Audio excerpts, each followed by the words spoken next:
Welcome to the EOB Podcast, where we talk about the weekend box office and the new openings this week. I'm Ben No, and unfortunately, Sen won't be joining us, so it's going to be a relatively short podcast. How about we get to the box office? Last week, we have three wide releases. The Natalie Portman sci-fi movie called Annihilation, directed by Alex Garland, who did the well-regarded sci-fi film Ex Machina. And then there is the Rachel McAdams, Jason Bateman, all-rated comedy called Game Night. And then there is Every Day, a YA romance movie that's based on a book. And our question coming in this new weekend, or out of the weekend box office, is how well will Annihilation perform? We knew that Natalie Portman's movies are kind of middling, as she can't really carry a movie. She's not one that carry movie to the blockbuster status. So our question is how well will her movie perform? And we find out. We get to know the answer right now. Let's jump right into the box office. Okay, at number one, repeating, is Black Panther, the latest Marvel superhero movie, starring Chadwick Boseman as the title character. The movie pulled in $108 million over the weekend. A drop-off is relatively low, about 46%ish. We said in the last podcast that the drop-off, I expect the drop-off to be low, and it really is. I mean, when movies open up huge, second weekend normally is not unprecedented for the second weekend to drop off huge, like in the high 60s or to the high 50s, but 46% range is pretty good. The hold is pretty good. And right now, domestic gross is about $400 million, and internationally, worldwide is at $704 million, and so it's going to be one of the higher domestic earner for a Marvel movie here, as we know. This is already $400 million so far. Let's look at where, in the grand scheme of things, how. Let's see. Right now, at $400 million domestically, right now Black Panther is number 5, the 5th top-grossing movie behind Marvel's The Avengers Age of Ultron, Iron Man 3, and Captain America Civil War. And it looks like as time goes on, it's gonna be it's gonna be top 3 movie, I believe. So since Iron Man is 409, Captain America is 408, and Black Panther is already at 400, so it's definitely gonna cross Iron Man's 409 this week even. But will it cross Avengers Age of Ultron 459? We'll find out because the momentum is really with this movie, Black Panther. My initial projection before the movie was released was probably the movie opening up in the 100 and 110 million range, but it opened way higher. It opened to 202 million. That's for 3 days. 4 days is like 242 million or so. It's like a huge opening, and I guess we can see that Black Panther is not just a superhero movie. It has become a culturally important movie. Being the African American lead here, superhero movie with a predominantly African American cast. And it's able to generate this huge buzz. I mean, even before the movie was open, I said the press this movie has gotten is kind of like unprecedented, or it bodes well for this movie, because all this hyped positivism or optimism for this movie, and it bears this out. I mean, I thought that this movie could probably open around 100 million to 110, because I thought, hey, it's gonna be kind of like Wonder Woman, an unproven character, because Black Panther is kind of unproven, even though he appeared in Captain America Civil War. Right now, this is his own movie. How is he going to perform? I mean, he only has like a couple scenes here and there in Civil War, and now this is his own movie, and it blew up 202 million opening 3 days, and right now it continues to go up. Right, 400 million in 2 weeks. Amazing. Like I say, it's definitely gonna be the top 3 movie in the Marvel Cinematic Universe. It could be top 2. Who knows? I mean, if it goes on, it could actually pass the second Ultron movie. to be the second highest grossing Marvel movie domestically, right? So we will keep an eye for that. I expect the drop off for the third weekend to be around 40-ish% as well, because like I said, people are continuing to watch this movie. We have NBA players treating kids, hundreds of kids, to go and watch this movie. So like I said, it's a culturally important movie for certain demographic, and the people will go out and watch it multiple times. This is one of those movies. And of course, since you open so huge, it's not just the African American crowd, the audience here. It goes across a whole swath of demographics, right? When you go up so large. Like we said previously, Marvel has a brand. Their superhero movies are well liked, well regarded, well reviewed too. Most of them are in the 90% range on Rotten Tomatoes, and people have seen the previous movie. They liked it. I mean, and besides, Thor, the previous Thor movie has generated a lot of goodwill as well. That movie is well reviewed, and then it carries on to Black Panther as well. We've seen Thor with Hulk battling, like a flaming huge creature, and then now we have Black Panther. And like I said, Marvel has got a brand going that if people see, it's a Marvel superhero movie, they're gonna hit out and watch it, because as we said before, Marvel's movies, it's just not a superhero movie. It cut across genres like thrillers, political thrillers, action, comedy, etc. And message movie as well, Black Panther, about this African country, a very advanced African country who has this resources, this element that the world wants, very powerful, and they decide if they want to be protectionism, like just keep to themselves, or engage the world. So there's that, and it feeds into current events in the political environment here as well, about protectionism or engage the world. So that's part of the message there. Okay, let's move on to number 2. I guess it's the surprise movie. It's Game Night, the R-rated movie starring Rachel McAdams and Jason Bateman. Kyle Chandler's there as well. Both Sen and I said the movie could open to around 10 million. It did a bit better. It opened to about 16.6 million over the weekend. The reviews are good for this movie, 81%. And as we said, or as Sen said, right, this is kind of like the new comedy in theaters, right? Except maybe Jumanji, but Jumanji has been in theaters for a while already, and people who've seen Jumanji have probably already seen it since it's starting to drop at the box office. But hey, Game Night is kind of like, Sen said, counter programming, since it's kind of like the lone comedy outside of Jumanji, and it performed well. It performed well, 16.6 million, which is a surprise. The budget is only 37 million, so I expect it to hold, kind of hold on as well, because next week's movies, or this week's new movies, they don't have comedy, so it's gonna be still counter programming in theaters if you're looking for comedies, Game Night or Jumanji. Alright, moving along to number 3 is Peter Rabbit. It pulled in 12.5 million over the weekend. Drop off is only about 28%, so hey, continue the lowest drop off. Domestic gross right now is about 71 million. Let's see, worldwide hasn't opened that wide yet, so we don't really have the overseas take yet. I mean, it's only about 600k, so this movie hasn't been released that wide overseas yet. So about 71 million, budget is only 50 million. So this movie's doing pretty well. We thought this movie is comparable to maybe Paddington 2, the other movie, that one about the bear. But hey, it performed better, and I guess Peter Rabbit has a better brand than Paddington. All right, number 4, moving along, is Annihilation. Is that Alex Garland / Natalie Portman sci-fi movies. Surprisingly, this movie is well reviewed. I thought the trailer was confusing, and maybe people felt the same way as well, and I think they did.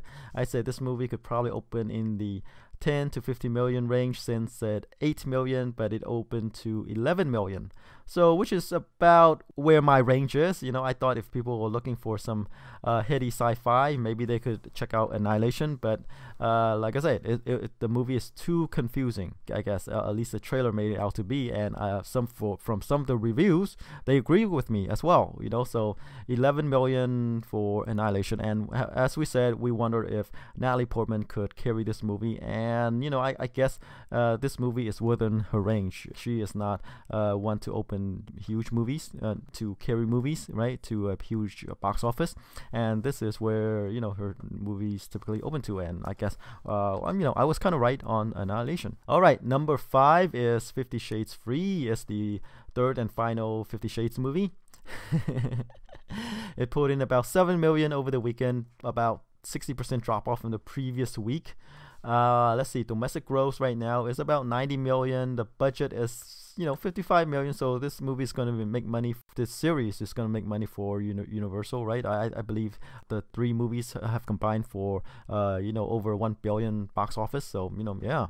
So worldwide, it's doing better overseas. It made 230 million overseas for a total of 320 million worldwide. So even though it fell off domestically, the overseas market is still huge. Yeah. And number 6 is Jumanji, Welcome to the Jungle, starring Dwayne "The Rock" Johnson, right? It put in about 5.7 million. Drop off is about 29% from its previous weekend, so it continues to hold. Even though it's already in its 10th weekend, it still continues to find an audience here with a relatively low drop off. Like I said, there's a competition from Game Night as well, since they're they're both comedies, except that Jumanji is I believe PG-13. Yeah, PG-13, but Game Night is R. Do you expect PG-13 comedies to make more? So domestic gross for Jumanji is 387 million for a worldwide total of 919 million. So, it's nearing 1 billion. We don't know if it'll cross 1 billion, but it's getting there. And okay, number 7 is the 1517 to Paris. Is the movie directed by Clint Eastwood, based on true events about 3 Americans, military personnel who took a trip to Paris and stopped a terrorist plot. And I believe they star the original people, the people who stopped the terrorists. I pulled in about 3.6 million. Drop off is 53%. Domestic gross is 32 million, but the budget is only 30.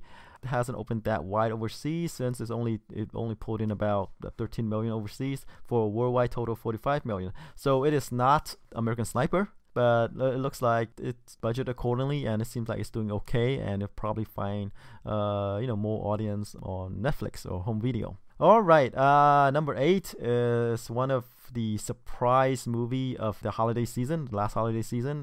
Is The Greatest Showman. It pulled in 3.4 million. Drop off is 33%. Domestic gross right now is 160 million, and worldwide it's at 361 million, or 200 million of that is overseas. Like I said, the movie didn't open well. It opened to about 8 million, or roughly 9 million, and we thought, oh no, Greatest Showman is gonna bomb out of theaters, but it continued to hold on. It weathered the storm, and right now it's at 160 million. It could make 170 after it's said and done domestically. All right, number 9 is the one of the new movies from last week, the teen YA romance movie, Every Day. It pulled in about 3 million over the weekend. So it's kind of about where I had it. Sen and I both said it probably make open to somewhere between 3 to 5 million. Because that's the YA genre, and it's based on a book. We said it could make open to 5 million because it's based on a book, but we don't know how many fans there are of this adaptation, and it seems like it's at the lower end of our estimates. So that's Every Day.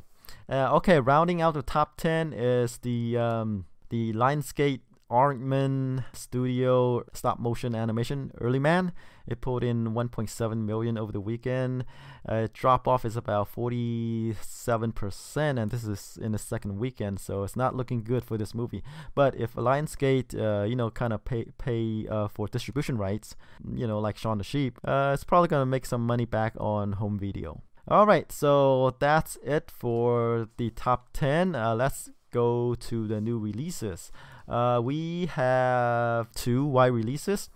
We have the Bruce Willis actioner, Death Wish. That's kind of based on remake of the Charles Brosnan films of the same name.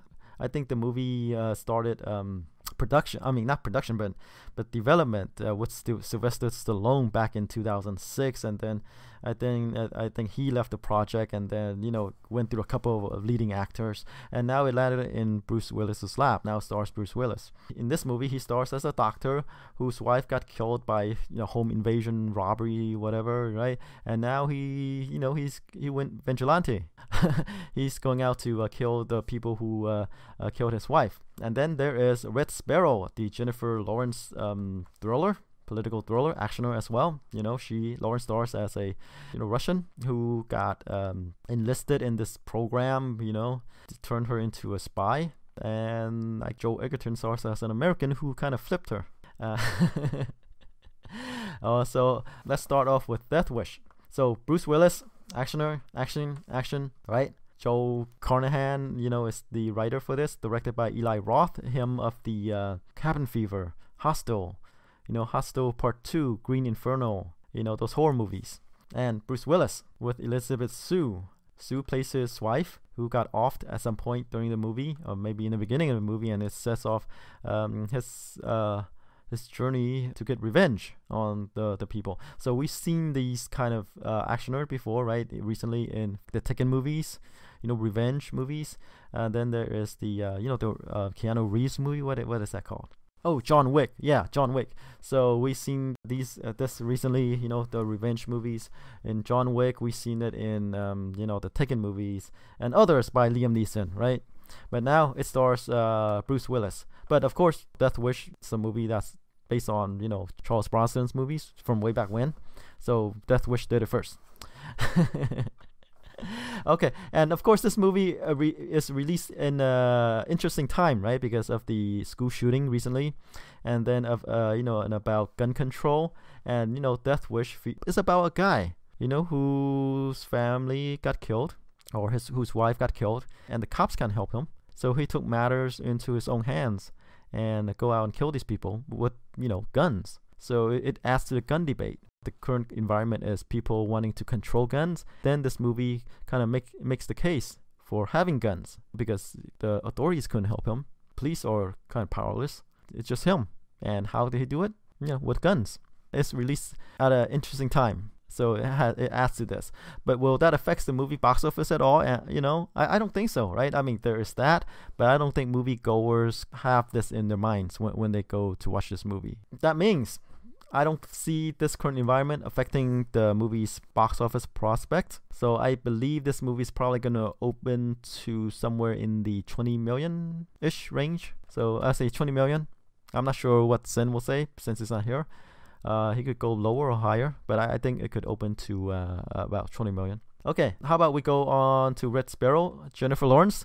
If you've seen the trailer, this is Jennifer Lawrence pretty much selling the movie, right? In her various undress, she is trained to be this femme fatale who is to infiltrate people, assassinations, etc. Joe Egerton is in it, and this is another interesting movie at this time because of Russia, and their interference into our elections, or their help getting the current Trump administration or getting President Trump elected. So interesting as well, because of Russia, right? This movie stars Jennifer Lawrence. Outside of her big franchises like The Hunger Games and others, I don't think her movies usually open that huge. This is her carrying the movie, right? No disrespect to Joe Egerton, but this is a Jennifer Lawrence movie. She is this movie. It targets the same audience as Death Wish. So it's really this week Bruce Willis versus Jennifer Lawrence. So same audience, but Bruce Willis probably has more appeal in this genre than Jennifer Lawrence. No reviews for Death Wish, but there are reviews for Red Sparrow right now at Rotten Tomatoes. It's at 66%. I expect the percentage to drop since they always do. So for Red Sparrow, I think this movie is going to open up to 15 million. So 20 million for Death Wish, 15 million for Red Sparrow, and I expect Black Panther to hold on as well, sub 50 drop off. Alright, so that's it for this podcast. Tune in next